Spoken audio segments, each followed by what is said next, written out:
You've heard of smart cars and smart food? Everything you need to know. Now Deborah Moskovitch is here to talk about the smart divorce. It's not a fun topic, is it, divorce? It's not, but you can be smart about divorce so that post-divorce, you can live your life and move on. How smart was your divorce? It was stupid. Oh, well, there you go. And that's why you wrote it? And that's why I wrote it. I learned from my mistakes. As I went through divorce, I really had no idea what it is that I was in for. And as I rebuilt my life, I noticed that a lot of people were walking around bitter and angry and sorry for the decisions that they made during the divorce process. It's hugely emotional, but there's a huge legal aspect to it. Yeah. And if you let the emotions take over the legal, that's when you make decisions based on emotion, right, not based on facts. It's the revenge, it's the shame and the blame. And you know what you're going to get? Nothing. Legal bills. Oh, not really? nothing. Okay. You're going to get legal bills. Legal bills. Yeah. Your brand of justice isn't the legal brand of justice. You know, the legal process can only do so much for you. So if you feel that you need to right a wrong, you know, you might very well have been wronged. But that doesn't mean that the legal process is going to right that. You know, people aren't aware of all the resources available to them. They think, well, I'm not happy, I guess I need to get divorced. But really, maybe you can rekindle that relationship. Mm-hmm. If you can't, and you think that you are headed towards the D word, mm-hmm, get your finances in order. Get together your last 3 years' tax returns, your financial statements, your RSP statements. Really understand your finances, because eventually, you know from experience, you're going to have to give that to your lawyer. Yeah. And if it becomes a difficult situation, sometimes the paperwork disappears. And don't keep it at your house. Maybe you put it somewhere else. Get it at a safety deposit box. Like a lawyer. A lawyer is very important. Take the time to choose your lawyer. Make sure that it's a family law lawyer. Okay. You know, you don't want your cousin who deals in tax law to help you through your divorce. Well, you know what, and that's true. Absolutely. There's nothing for free. Do you have to like your lawyer? You don't have to like your lawyer. You have to respect your lawyer. Those women that say they want the toughest, meanest lawyer, that they want to just drag your ex through the mud. Go in, annihilate him, and get out. Yeah, well, but if you've got kids, what is going to happen here? You're not going to have a relationship with your ex post-divorce, and you need to co-parent. It's true. And if you don't have kids and you're moving on and you just want to do whatever to him. Take off everything that he has. But what's it doing to you, like, emotionally? Like, that's the thing, like, take care of yourself. Okay. So develop your own support network. A therapist, I think, is really important. Okay. And now if you don't want to deal with a therapist, at least just take the time to really understand your emotions, like understand that you are grieving, that you're moving into another phase of your life. You know, you're mourning the loss of a marriage. People often think that divorce has to be an all-out war, that you have to go to court. People aren't aware that you can negotiate, you can mediate. There's collaborative family law, there's arbitration, and then litigation is the last resort. You know, you don't want to go to court because you have these affidavits, they're filed back and forth. There's things that are going to be written there that you're going to read about yourself that are horrible.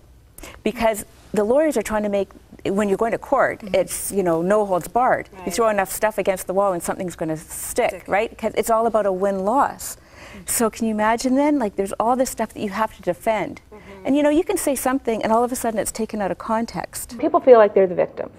Okay, so they act that out and they want their revenge and they want to shame the other party.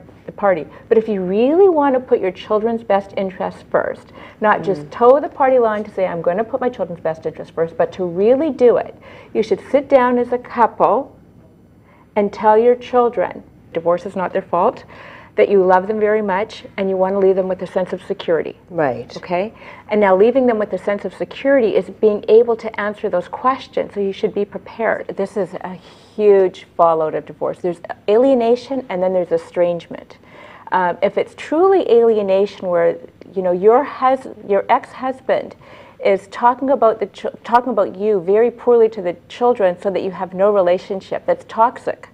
And, you know, like long-term, the emotional turmoil that it's going to cause, the damage that it's going to cause on the children is horrible. That's one other thing when you tell your children about divorce, is if there was an affair, whatever the reasons were behind the divorce, it's not the children's business. I mean, this is adult problems. It's not the children's problem. And the children shouldn't be involved in whatever the issues were.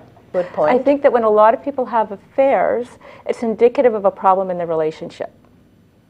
So maybe there wasn't that emotional intimacy that she was looking for, or the sexual intimacy. I don't know what the issues were. Yes. Maybe what you need to develop then, if it looks like it is going to move towards divorce, is develop a parenting plan. Sometimes traditions that you followed in the past might be too painful to follow now. And you want to give your children a sense of family. So by creating your own traditions, it helps you move forward. You know, for the listeners who feel that they really are alienated from their children, also look at their own behavior, because they might not be alienated from their children as much as they're estranged. Maybe they're doing something in the relationship to cause the children to distance themselves. Right. There are many, many people that put their children in the middle. And the number one factor determining how well children do post-divorce is the amount of conflict. Parents are the children's role model. So if you're modeling effectively and smartly, then your children are going to be able to learn from that. As they're all alone for the holidays. Because they find that if they're not going to have their children with them, or they're not celebrating with their extended family, it's a really painful time for them. They feel that they're going to be sad and lonely. Why do you need to celebrate the same way you celebrated when you were married? Get rid of those old traditions if they feel too painful. Well, the first thing I tell them is, don't dig into that tub of Haagen-Dazs.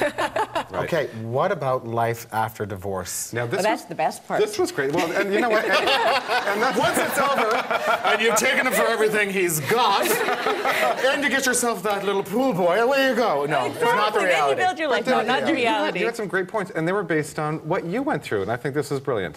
Well, you know, and if you emotionally made those good decisions, then you can move on. So understand, like, the dating scene. Okay. And, you know, there's that lust and there's that love, and really know what it is that you're going to get into. Yeah. You know, you can go on a date. Doesn't mean that that's going to be Mr. Right. That can be Mr. Right now. Yeah. Oh. Treat yourself the way you would a family member or a really good friend, and go and buy that CD. Go for a massage. Do something really positive for yourself. Yeah. Well, I call it, it's a Noah's Ark society, right? Everybody's in couples on the weekend. Everybody's in couples, and then Noah's Ark, yeah, that's and all of a funny. sudden you're single and you're like by yourself looking for a new crowd to hang out with. Yeah. Yeah, so my married friends are still wonderful. They're still my friends, but I'm not having dinner with them on a Saturday night. I'm very happy. I'm leading the smart divorce now.